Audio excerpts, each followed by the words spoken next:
Effect of dielectric on capacitance, অর্থাৎ capacitor প্লেটের মধ্যে যদি এয়ার মিডিয়ামের বদলে কোনো ডাইইলেকট্রিক বা পরাবৈদ্যুতিক মাধ্যম ঢোকানো হয় তাহলে সেই ক্ষেত্রে তার ক্যাপাসিটেন্স বা ধারকত্বের কী পরিবর্তন ঘটবে এবং ইলেকট্রিক ডিসপ্লেসমেন্ট ভেক্টর আমরা কীভাবে ডিরাইভ করব, এইসব বিষয় নিয়ে আজকে আমরা আলোচনা করব।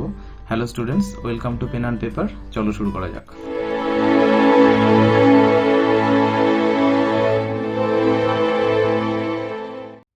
দেখে এসেছি যে প্যারালাল প্লেট ক্যাপাসিটরের জন্য তিনটে রিজিয়নে আমরা ইলেকট্রিক ফিল্ড ক্যালকুলেট করেছিলাম, region 1, region 2 and intermediate region. এই ক্ষেত্রে এই যে ইন্টারমিডিয়েট যে মিডিয়াম, এই মিডিয়ামটা কিন্তু আমরা এয়ার মিডিয়াম ধরে করেছিলাম। এটা হয় এয়ার মিডিয়াম অথবা ভ্যাকুয়াম, দুটোর ক্ষেত্রে সেমই হবে। সেই ক্ষেত্রে আমরা ক্যাপাসিটেন্স সি এর ভ্যালুটা বের করেছিলাম। কিন্তু এই দুটো ইন্টারমিডিয়েট মিডিয়ামে যদি কোনো ডাইইলেকট্রিক ম্যাটেরিয়াল চলে আসে সেই ক্ষেত্রে এর ক্যাপাসিটেন্সের কি পরিবর্তন ঘটবে সেটা আমরা ক্যালকুলেট করব। তো ফার্স্টে বলে রাখি যে এয়ার মিডিয়ামের জন্য কোনো একটা প্যারালাল প্লেট ক্যাপাসিটরের ইলেকট্রিক ফিল্ডটা কত হয়? ইলেকট্রিক ফিল্ডের value E0 equals to sigma by epsilon 0। এটা আমরা এর আগের দিন ক্যালকুলেট করেছিলাম। আর পোটেনশিয়াল ডিফারেন্সটা কত আছে? এটা যদি V0 বলি, এটা কি হয়ে যায়? E0 ইন্টু ডি হয় না? সেখান থেকে ক্যাপাসিটেন্স আমরা ক্যালকুলেট করেছিলাম, সেটা কি ছিল?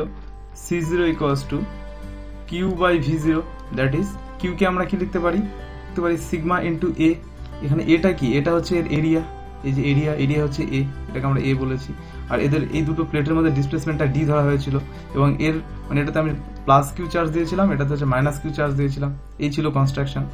তো এই ক্ষেত্রে কিউটাকে আমরা কি লিখতে পারি? সিগমা ইন্টু এ, অর্থাৎ এই টোটাল সার্ফেসের উপরে যত পরিমাণ চার্জ আছে ডিভাইড বাই V0 মানে কি? E0 into D. আবার এখানে E0 এর ভ্যালুটা এখান থেকে আমরা পুট করব, তাহলে কত আসবে? Sigma into A divide by E0 এর ভ্যালু পুট করলে sigma by epsilon 0 into D, তাই না? এখান থেকে সিগমা কেটে যাচ্ছে, তাহলে কি আসছে? Epsilon 0 A by D. এটা আমরা এর আগের দিন ক্যালকুলেট করেছিলাম, এটা সি এর ভ্যালু। তো ক্যাপাসিটেন্সটা আমাদের কি এসেছিল? যে C equals to epsilon 0 A by D. তাহলে এখান থেকে এবার যদি আমরা কি করি, এবার আমরা এই দুটো প্লেটের মাঝখানে ডাইইলেকট্রিক মিডিয়াম ঢুকিয়ে দিলাম। এই প্লেটের মাঝখানে যে আমরা ডাইইলেকট্রিক মিডিয়াম যদি ঢুকিয়ে দেই তাহলে সেক্ষেত্রে কি হবে দেখা যাক। এখানে তোমরা একটা ছবি দেখতে পাচ্ছ যে এর আগের একটা ক্লাসে আমরা আলোচনা করেছিলাম যে কোনো একটা ডাইইলেকট্রিক মিডিয়ামকে যদি এক্সটার্নাল ইলেকট্রিক ফিল্ড ইতে রাখা হয়, এটা এক্সটার্নাল ইলেকট্রিক ফিল্ড এদিকে আছে, সেক্ষেত্রে হয় কি, সে এর মধ্যে যে ডাইপোলগুলো আছে এই ডাইপোলগুলো কিন্তু ইনডিউস ডাইপোল মোমেন্ট তৈরি হয় এদের মধ্যে এবং এরা কিন্তু এই ইলেকট্রিক ফিল্ডের সঙ্গে ওরিয়েন্ট হয়ে যায়, তাই না? তো এদের ডাইরেকশনগুলো কিন্তু এই ইলেকট্রিক ফিল্ডের দিকে হয়ে যায়। এটা আমরা এর আগে ডাইইলেকট্রিক পড়ার সময় আমরা দেখেছিলাম। তো এই ক্ষেত্রে dipole moment vector P R electric ফিল্ডের ই এর ডাইরেকশনটা কিন্তু সেম হয়ে যায় এবং এদের যে সারফেসের যে চার্জগুলো, এখানে লেফট সাইডে যে সারফেস চার্জ ডেন্সিটি এখানে বলছে মাইনাস সিগমা পি আর এর সাইডেরটাকে বলা হচ্ছে প্লাস সিগমা পি। বুঝতে পারছো? এই জন্য কিন্তু এর ইলেকট্রিক ফিল্ডের ভ্যালুটা ভেতরে কিন্তু কিছুটা হলেও কমে যায়। তো এই ক্ষেত্রে আমরা ক্যালকুলেট করেছিলাম যে এর মিডিয়ামের ভেতরে ইলেকট্রিক ফিল্ডটা কত হচ্ছে। তো এই ক্ষেত্রে মিডিয়ামের ভেতরে ইলেকট্রিক ফিল্ডটা কত হয়? এর মধ্যে মিডিয়ামের ভেতরে যে ইলেকট্রিক ফিল্ড এটা তোমার হয়ে যায় ই ইনসাইড ইকুয়ালস টু হয়ে যায় sigma minus sigma P divided by epsilon 0। তো এটা আমরা আগের ক্লাসে আমরা ক্যালকুলেট করেছিলাম ডাইইলেকট্রিক পড়ার সময়। এখান থেকে আজকে আমরা ক্যালকুলেট করব যে দুটো ক্যাপাসিটর প্লেটের মাঝখানে যদি ডাইইলেকট্রিক মিডিয়াম চলে আসে তাহলে সেই ক্ষেত্রে তার ক্যাপাসিটেন্সটা কি হবে। তাহলে দেখো এই ক্ষেত্রে আমরা কি পেয়েছিলাম? এই ক্ষেত্রে ইলেকট্রিক ফিল্ডটা কি হবে? ইলেকট্রিক ফিল্ডটা আমরা পেয়েছিলাম এটা ই ইনসাইড, বা এটাকে আমি ই বললাম, এটা হবে তোমার sigma minus sigma P divide by epsilon 0। এটাকে আমি 1 নম্বর সমীকরণ দিয়ে রাখলাম। এই ক্ষেত্রে পোটেনশিয়ালটা কি হবে? পোটেনশিয়াল ভি ইকুয়ালস টু তাহলে কি হবে? ই ইন্টু ডি হবে না? আর ই এর ভ্যালুটা কি? Sigma minus sigma P by epsilon 0 into D, তো এখানে থাকবেই। এখানে একটা জিনিস তোমাদের জানতে হবে যে লিনিয়ার ডাইইলেকট্রিক যদি হয়ে যায় সেক্ষেত্রে সিগমা পি প্রপোর্শনাল টু ই হয়ে যায় আর ই প্রপোর্শনাল টু আবার সিগমা হয়ে যায়। সেক্ষেত্রে sigma minus sigma P this is proportional to, তাহলে এই ক্ষেত্রে আমরা লিখতে পারি যে sigma minus sigma P is proportional to sigma, that is sigma minus sigma P. এটাকে আমরা লিখতে পারি যে সিগমা বাই কে। এই কেটা হচ্ছে তোমার প্রপোর্শনালিটি কনস্ট্যান্ট। তাহলে এই রিলেশনটা কিন্তু আমরা লিখতে পারি এখান থেকে। তো এটা যদি আমরা এখানে পুট করি তাহলে আমরা কি পাবো? এখানে আমরা পাবো যে sigma by K into D, তাই না? তাহলে ভি এর ভ্যালুটা আমরা কি পেলাম? Sigma by K into D. তাহলে এটা আমরা এখানে পুট করে কি পেলাম যে সিগমা এখানে এপসাইলন 0 হবে একটা এপসাইলন 0 কে ইনটু ডি, বুঝতে পারছো? তো এই ক্ষেত্রে হবে কি, তো এই ক্ষেত্রে দেখো কে এপসাইলন নট, এই ক্ষেত্রে এটাকে আমরা বলি কিন্তু যে পারমিটিভিটি অফ দ্য স্পেস, এটাকে আমরা বলি কি যে পারমিটিভিটি অফ স্পেস, যে মিডিয়ামটা আমরা ইউজ করছি তার পারমিটিভিটি। আর এখানে কেটাকে কিন্তু আমরা বলি ডাইইলেকট্রিক কনস্ট্যান্ট। তাহলে এর আগে আমরা কি জেনে আসি যে কে এপসাইলন নট এটাকে আমরা লিখতে পারি এপসাইলন, এই যে ডাইইলেকট্রিক কনস্ট্যান্ট কে এর ভ্যালুটা ফর এয়ার মিডিয়াম, এটা কিন্তু কে এর ভ্যালু হয়ে যায় তোমার 1, তার মানে সেক্ষেত্রে এপসাইলনটা হয়ে যায় এপসাইলন 0, বোঝা যাচ্ছে? এটা এয়ার অথবা ভ্যাকুয়াম দুটোই হতে পারে, এটা এয়ার অথবা ভ্যাকুয়াম। তাহলে এই ক্ষেত্রে তাহলে আমরা কি লিখতে পারি, এই ক্ষেত্রে আমরা কিন্তু কেটাকে এভাবেও লিখতে পারি যে K equals to C by C zero. C জিরোটা কি যে ক্যাপাসিটেন্স অ্যাট ভ্যাকুয়াম, আর সিটা হচ্ছে ক্যাপাসিটেন্স ইন মিডিয়াম, বুঝতে পারছো? তাহলে এখান থেকে ভি এর ভ্যালুটা আমরা কি পেলাম, এটা পেলাম না। এখানে সিগমাটাকে আমরা কি লিখতে পারি, সিগমাটাকে আমরা লিখতে পারি কিউ বাই এ লিখতে পারে না, তাহলে কিউ বাই এ লিখলাম, ডি বাই এপসাইলন 0 কে লিখলাম। তাহলে এখানে ভি এর ভ্যালুটা কত আসলো, Q D by A epsilon 0 into কে।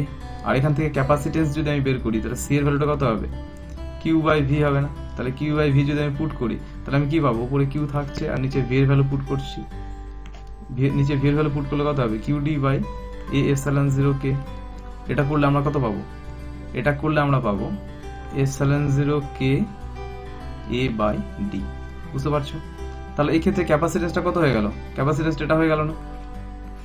এখানে শুধু এক্সট্রা কি আসছে দেখো, এখানে শুধু এক্সট্রা কিন্তু কে এর ভ্যালুটা আসছে। তাহলে আমরা কি লিখতে পারি, দেখো এখানে শুধু একটা কে এক্সট্রা আসছে। আমরা যে এয়ার মিডিয়ামে যে ক্যালকুলেট করেছিলাম এপসাইলন 0 এ বাই ডি, যখনই আমরা কোনো মিডিয়াম নিয়ে নিলাম শুধু একটা ডাইইলেকট্রিক কনস্ট্যান্ট কে এর ভ্যালু কিন্তু এখানে আসছে। তো আমরা এটাকে কি লিখতে পারি যে C equals to K into C zero লিখতে পারি না? এখান থেকে কিন্তু আমরা এই রিলেশনটা কিন্তু আনতে পারি যে কে ইকুয়ালস টু তাহলে সি বাই সি জিরো, বুঝতে পারছো? এখান থেকে কিন্তু এই রিলেশনটা আসবে। এরপরে দেখো, এরপরে আমরা দেখবো যে ইলেকট্রিক ডিসপ্লেসমেন্ট ভেক্টর, ঠিক আছে? ইলেকট্রিক ডিসপ্লেসমেন্ট ভেক্টর কিভাবে পাওয়া যাচ্ছে, এই ক্ষেত্রে induced charge density sigma P and polarization P এর মধ্যে একটা রিলেশন আমাদেরকে ধরে নিতে হবে, যেটা আমরা প্রুভ করছি না আপাতত। এটাকে আমরা লিখতে পারি sigma P equals two P dot N cap. পিটা হচ্ছে তার পোলারাইজেশন, সিগমা পি হচ্ছে ইনডিউসড সারফেস চার্জ ডেনসিটি, এটা হচ্ছে তোমার ইনডিউসড সারফেস চার্জ ডেনসিটি হলো। আর পিটা তো পোলারাইজেশন তোমরা জানো, আর এন ক্যাপটা কি, এন ক্যাপটা হচ্ছে সেই পোলারাইজেশন ভেক্টরের ডাইরেকশন। তাহলে এই রিলেশনটা যদি আমরা ইউজ করি ইলেকট্রিক ফিল্ডের ইকুয়েশনে, ডাইইলেকট্রিকের ক্ষেত্রে আমরা কি দেখে আসলাম, electric field E equals to কি হয়েছিল, sigma minus sigma P by epsilon naught, তাই না? তাহলে এখানে যদি আমি ইউজ পুট করি তাহলে কি হবে, সিগমা মাইনাস সিগমা পি এর ভ্যালু জায়গায় কি হবে, পি ডট এন ক্যাপ হবে না, ডিভাইড বাই এপসাইলন নট। এটা আমরা এর আগের ইকুয়েশন থেকে দেখে আসছি, ইকুয়েশন নাম্বার 1 থেকে আমরা এটা পাচ্ছি। তাহলে এটা যদি আমরা ইকুয়েশন নাম্বার 1 থেকে যদি আমরা এটা পুট করি তাহলে আমরা এটা পাচ্ছি না, তাহলে ফ্রম ইকুয়েশন 1, ক্লিয়ার?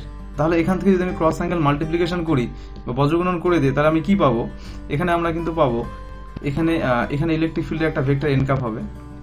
এখানে আমরা কি পাবো, এটা করলে আমরা পাবো যে epsilon 0 E N cap plus P dot N cap equals to sigma, এটা হবে না? দেখো তো এখান থেকে আমি যদি এন ক্যাপ কমন নিয়ে নিই তাহলে কি পাবো, তাহলে পাবো epsilon 0 E plus P dot N cap equals to sigma, বুঝতে পারছো? তাহলে এই রিলেশনটা কিন্তু আমরা পাচ্ছি। তাহলে এই রিলেশনে এই যে ভ্যালুটা, এই ভ্যালুটাকে কিন্তু আমরা বলছি ইলেকট্রিক ডিসপ্লেসমেন্ট ভেক্টর, একে আমরা বলছি ইলেকট্রিক ডিসপ্লেসমেন্ট ভেক্টর, ক্লিয়ার?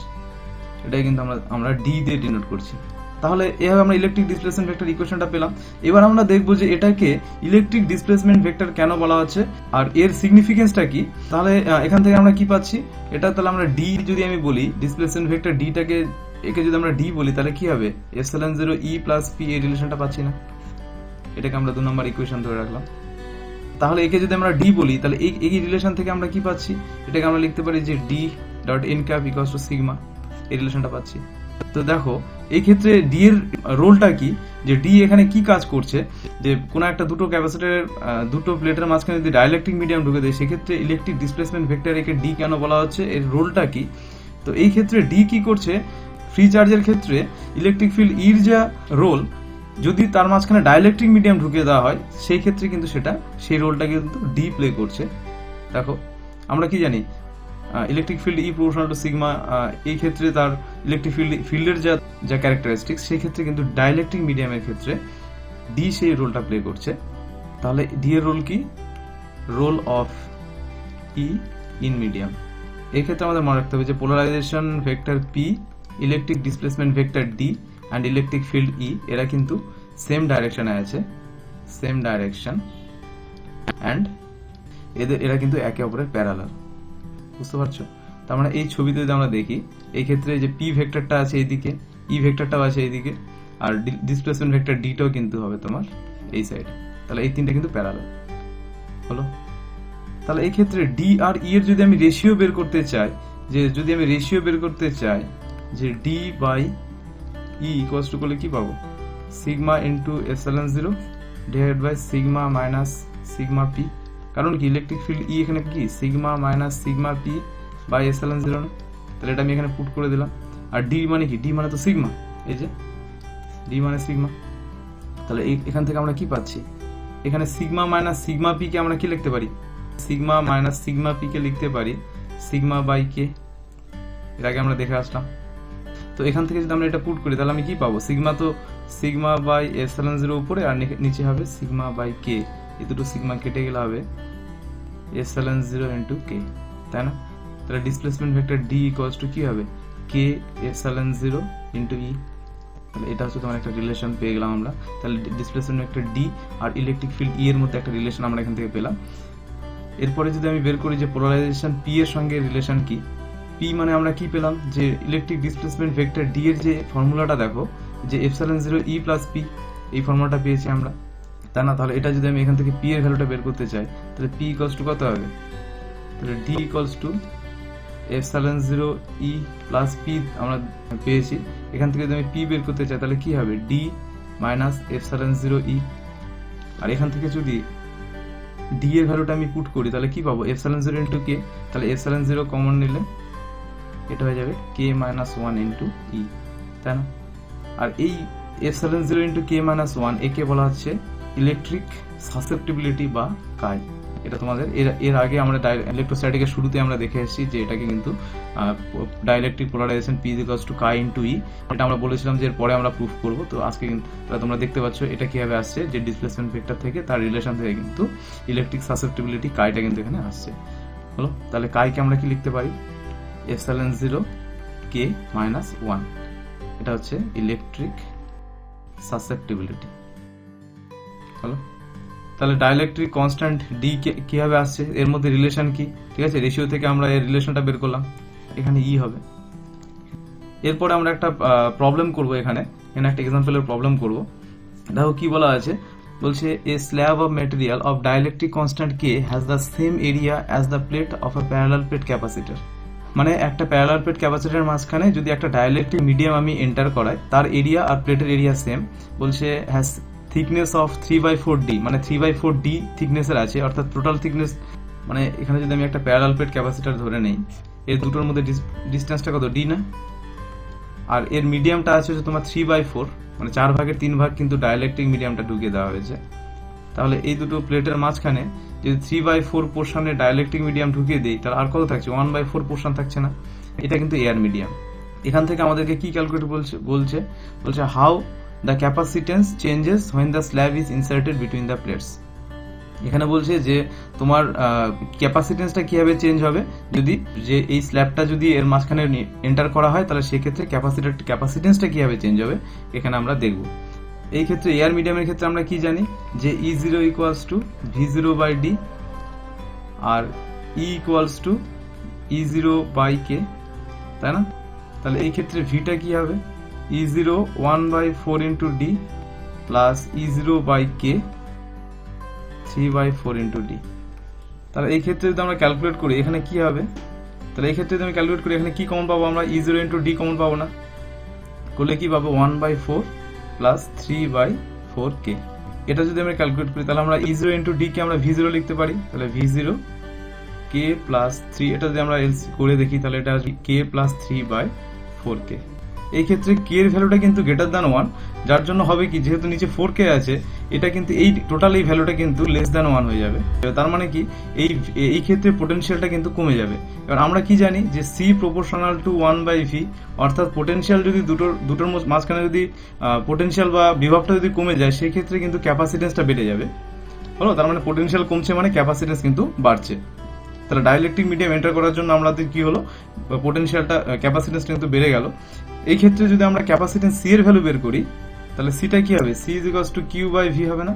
এটা যদি আমি পুট করি কত আসবে, এটা হবে যে 4k বাই কে প্লাস 3, এটা নিচে হয়ে যাবে, এটা হলে উল্টে যাবে, তাহলে 4k বাই কে প্লাস 3 হবে, আর কি হবে, Q0 বাই V0 হবে। তাহলে এটাকে আমরা কি লিখতে পারি, এটাকে আমরা C0 লিখতে পারি না, এটাকে আমরা C0 লিখতে পারি। তাহলে কি হয়ে যাবে, 4k by k plus 3 into C0, এটা কিন্তু V। তাহলে আমরা এই ভ্যালুটা কিন্তু পেলাম। তাহলে এই ক্ষেত্রে দেখো, কে এর ভ্যালু যেহেতু গ্রেটার দ্যান 1, এখানে কে আছে, কে এর ভ্যালু গ্রেটার দ্যান 1, এই ক্ষেত্রে কিন্তু এটা ভ্যালুটা বেশি, তাই না? এটা কিন্তু গ্রেটার দ্যান 1 হচ্ছে, কারণ কি 4 into k, this is obviously greater than k plus 3। তো এই ক্ষেত্রে ক্যাপাসিটেন্সের ভ্যালু সি এর ভ্যালুটা কিন্তু, যে সি কিন্তু গ্রেটার দ্যান হয়ে যাবে C0, বোঝা যাচ্ছে? তার মানে ক্যাপাসিটেন্সটা কিন্তু এখানে বেড়ে যাচ্ছে। এয়ার মিডিয়ামে যা ক্যাপাসিটেন্স ছিল, এই ক্ষেত্রে কিন্তু সেটা তার বেশি হবে, বুঝতে পারছো? এখানে আমাদের একটা জিনিস মনে রাখতে হবে, যে এখানে কে এর ভ্যালুটা কিন্তু কে ইজ গ্রেটার দ্যান 1, এই এখানে ক্যালকুলেশনে কিন্তু তোমাদের এটা বুঝতে হবে। তাহলে আজকে আমরা কি কি শিখলাম? আজকে আমরা দেখলাম যে এয়ার মিডিয়ামের ক্ষেত্রে ক্যাপাসিটেন্সটা কি হয়, এক্ষেত্রে ইলেকট্রিক ফিল্ড, পোটেনশিয়াল অ্যান্ড ক্যাপাসিটেন্সটা আমরা এখান থেকে বের করলাম, তাই না?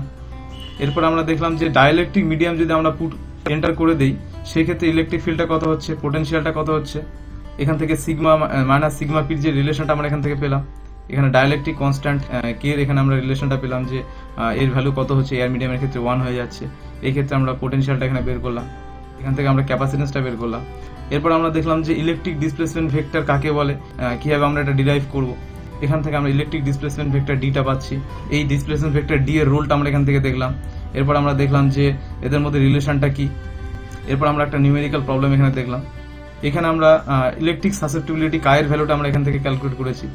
তো এই ছিল আজকের আলোচনার বিষয়। তোমাদের যদি আজকের ক্লাসটি হেল্পফুল বলে মনে হয়, তাহলে তোমরা বন্ধুদের মধ্যে অবশ্যই শেয়ার করবে, এবং এই বিষয়ে তোমাদের যদি কোনো প্রবলেম থাকে, তাহলে তোমরা কমেন্ট বক্সে আলোচনা করতে পারো, এবং পরের ক্লাসগুলো পাওয়ার জন্য চ্যানেলটিকে অবশ্যই সাবস্ক্রাইব করবে। অ্যাটেনশন দেওয়ার জন্য ধন্যবাদ।